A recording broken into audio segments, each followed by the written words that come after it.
Dark reality of Ameerpet. కొన్ని మాత్రమే మంచిగా ఉన్నాయి. ఆల్మోస్ట్ అన్ని ఇన్స్టిట్యూట్స్ ఎలా ట్రాప్ చేస్తున్నాయి, సో ఇప్పుడు అమీర్పేటలో జరుగుతుంది ఏంటి, సో ఇదంతా కూడా మనం మాట్లాడుకుందాము. So dark reality of Ameerpet. వీళ్ళ టార్గెట్ కూడా ఎవరు అంటే, సో ఎవరైతే తక్కువ ఫీజుకే కోర్స్ కావాలి, తక్కువ అమౌంట్తోనే మనకు కోర్స్ నేర్చేసుకోవాలి, జాబ్ వచ్చేసేయాలి, అండ్ వీళ్ళు కూడా ఏంటి అంటే జాబ్ పక్కా ఇచ్చేస్తాము, పక్కా గ్యారంటీ ఉంటుంది, ఇంటర్న్షిప్ అంటారు, లేకపోతే ఇంకోటి అంటారు, రియల్ టైం ప్రాజెక్ట్స్ అంటారు. సో ఇదంతా కూడా ఏంటి అంటే ఒకప్పుడు చాలా తాకిడి మన తెలుగు రాష్ట్రాల నుంచి అమీర్పేట్కి తాకిడి అనేది చాలా ఎక్కువ ఉండేది. అంటే చాలా మంది బీటెక్ అయిపోయిందా పద అమీర్పేట్, డిగ్రీ అయిపోయిందా పద అమీర్పేట్, ఎంసీఏ అయిపోయిందా పద అమీర్పేట్, ఎంబీఏ అయిపోయిందా పద అమీర్పేట్, బీబీఏ అయిపోయిందా పద అమీర్పేట్.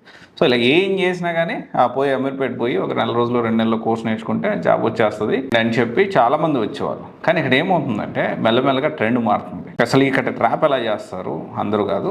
సో ఏం జరుగుతుంది అనేది ఈ వీడియోలో మనం డిస్కస్ చేసుకుందాం. జనరల్గా ఏంటి అంటే ఏ కోర్సు తీసుకోండి 8,000, 10,000, 12,000, 15,000.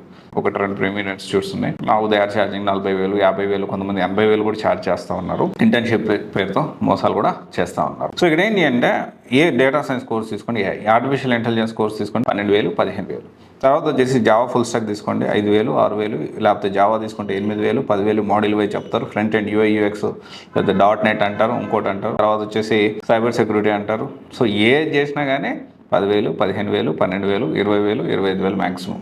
వీళ్ళు టార్గెట్ కూడా ఎవరంటే తక్కువ ఫీజుకే కోర్స్ కావాలి అనేవాళ్ళు మెయిన్ టార్గెట్ వీళ్ళకి. సో తర్వాత వీళ్ళు నేర్చుకున్న తర్వాత వీళ్ళు కనీసం సమాధానం చెప్పే వాళ్ళు ఉండరు, కనీసం వాట్ ఈజ్ వాట్ అని చెప్పే వాళ్ళు కూడా ఉండరు. సో ప్లేస్మెంట్స్ ఉండవు, దేర్ నో ప్లేస్మెంట్స్, ప్రాపర్గా సబ్జెక్ట్ చెప్పరు, రియల్ టైం ప్రాజెక్ట్స్ ఉండవు, కూర్చొని ప్రాక్టీస్ చేసిన ల్యాబ్ ఫెసిలిటీ ఉండదు. డబ్బులు కట్టిన తర్వాత కనీసం అసలు బేసిక్ మనం 10,000 కడితే, సో చాలామంది ఏమనుకుంటారు డబ్బులు తక్కువ కాబట్టి ఇక్కడ వెళ్ళి జాయిన్ అయిపోదాం అనుకుంటారు. కానీ తెలియకుండానే మన ఇయర్స్ నెలకి ఇప్పుడు అక్కడ హాస్టల్స్ కూడా 4,000 నుంచి 6,000 దాకా ఉన్నాయి. సో ఇక్కడ చూసుకుంటే 6,000 ఇప్పుడు ఈ టైం అనేది పెరిగిపోతూ ఉంటుంది. సో 1 year 2 years వేస్ట్ చేస్తారు. మాడ్యూల్ వైజ్ ఫస్ట్ ఏదో ఒక మాడ్యూల్ తక్కువకి వచ్చింది కదా, ఇది స్కిల్ సంబంధించిన విషయం. నాకు తక్కువలోనే నేను కోర్స్ నేర్చుకోవాలి. ఫస్ట్ ఆఫ్ ఆల్ బ్రెయిన్ నుంచి ఆ పాయింట్ బయట పక్కన పెట్టండి. ఫీ కన్సర్న్ అనేది పక్కన పెట్టండి. రెండే విషయాలు, ఏదైనా నేర్చుకుంటే మంచిగా నేర్చుకోండి, లేకపోతే డబ్బులు లేకపోతే ఫ్రీగా సొంతంగా నేర్చుకోవడానికి ప్రయత్నం చేయండి. కానీ ఈ అంటే కొంచెం అటు కాకుండా ఇటు కాకుండా ఇట్లా వెళ్ళి ట్రాప్లో పడడం కరెక్ట్ కాదు.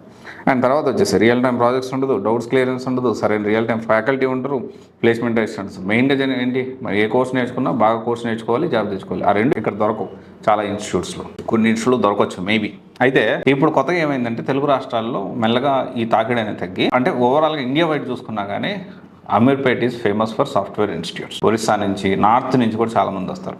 సో ఇప్పుడు అమీర్పేట్ ఎక్కువగా రన్ అవుతుంది నార్త్ నుంచి వచ్చిన వాళ్ళ నుంచి. వాళ్ళు వచ్చి మనకి ఇప్పుడు అమీర్పేట గురించి అంటే మన తెలుగు వాళ్ళకి అందరికీ తెలిసింది. And at the same time ప్రీవియస్లో చాలా మందికి జాబులు వచ్చాయి. అదే అమీర్పేట అడ్డా చాలా మందికి జాబులు వచ్చాయి, లైఫ్లో సెటిల్ అయి ఉన్నారు. కానీ ప్రజెంట్ సిచ్యువేషన్ మారింది. ఇప్పుడు ఏంటంటే వాళ్ళ ఫోకస్ కూడా ఎక్కువగా నార్త్ వాళ్ళ మీద ఉంది. మీరు నమ్ముతారా, కేవలం నార్త్ వాళ్ళని ఫోకస్ చేస్తూ కొన్ని ఇన్స్టిట్యూట్స్ అక్కడ వాళ్ళని మోసం చేయడానికే కొన్ని ఇన్స్టిట్యూట్స్ ఓపెన్ చేసి రన్ చేస్తున్నారు అమీర్పేటలో. మీరు ఒకసారి వెళ్తే తెలుస్తుంది. కొన్ని ఇన్స్టిట్యూట్స్ నేను చూశాను కూడా. సో ఓవరాల్గా నేనేం చెప్పదలుచుకున్నానంటే అమీర్పేట్ అనేది తక్కువ ఫీజు అనే కాన్సెప్ట్తో వెళ్ళొద్దు. ఫస్ట్ పాయింట్ నెంబర్ 2, అమీర్పేటలో అన్ని ఇన్స్టిట్యూట్ బాగలేవు అని నేను చెప్పట్లేదు, కొన్ని బాగుంటాయి. సో ఇప్పుడు మీరు చెప్పండి, ఒక్క ఇన్స్టిట్యూట్ ఈ ఇన్స్టిట్యూట్ ఈ కోర్సు బాగుంది, 100% నన్ను నమ్మి జాయిన్ అవ్వచ్చు అని ఒకరైనా కమెంట్ చేయగలుగుతారు? ఒకసారి చెప్పండి. ఆ ఇన్స్టిట్యూట్ గురించి కూడా ఏం జరుగుతుంది అనేది రివ్యూ చేద్దాం. సో పాయింట్ నెంబర్ 3 వచ్చేసి ఏంటి అంటే, అమీర్పేట్ అనేది డబ్బులు తక్కువ అయినప్పటికీ మాడ్యూల్ వైజ్ కోచింగ్ ఇస్తారు. సో అదే కాస్ట్ అవుతుంది, మళ్ళీ వచ్చిపోయి 30,000, 40,000 అవుతుంది. మన కంపెనీ రిక్వైర్మెంట్ తగ్గట్టు నేర్పిస్తున్నారు లేదా అనేది క్వశ్చన్ మార్క్. సో ఆలోచించి అడుగు వేయండి, తొందరపడద్దు. అలాగని చెప్పి మాదాపూర్లో అద్భుతంగా ఉంటుంది, దాన్ని మించింది లేదని. మాదాపూర్లో మంచి ఇన్స్టిట్యూట్స్ ఉన్నాయి, మంచి కానీ కూడా ఉన్నాయి, వేరే గచ్చిబౌలిలో కూడా అంతే. సో ఇదంతా ఆలోచించుకొని రైట్ డెసిషన్ తీసుకోండి. But dark reality of Ameerpet ఇప్పుడైతే ఇలా ఉంది.